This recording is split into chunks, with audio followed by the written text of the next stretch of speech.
Mi-a rămas săpat în minte de pe când copil eram, că sunt om, am o țară, o limbă și un neam, că în adâncul gliei sfinte stau de veacuri moții mei, că din ei răsare pâinea și prin mine trăiesc ei. Valori tulburi de uitare, peste morții mei se așează limba. Nu mai e limbă, țara nu mai e trează. Azi ne învață imbecilii intereselor perfide cum să uităm eroi și să venerăm partide, cum să cântărim istoria și să o vindem pe bucăți, cum să facem moluri vile, scoțăm piatra din cetăți, pe Vlad Țepeș să-l facem personaj de film de groază. Capul lui Mihai Viteazu în dolari cât valorează. Ne învață idioții că Bălcescu a fost laș și că Decebal bătrânul a fost un sinucigaș.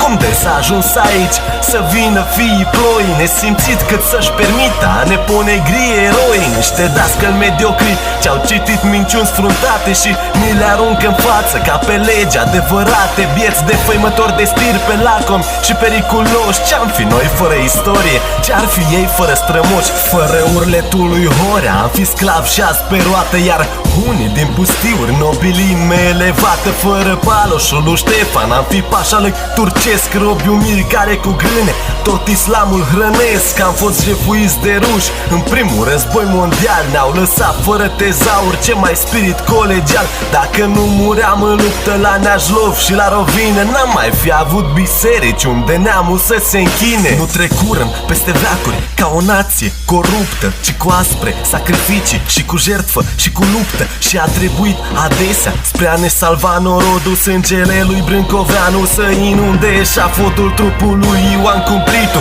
să se sfâșie în bucăți umărul lui Avram Iancu, să se sfarme de cetăți plânsul lui Vladimirescu, să răsune din fântâni ca un preambul la imnul deșteptat.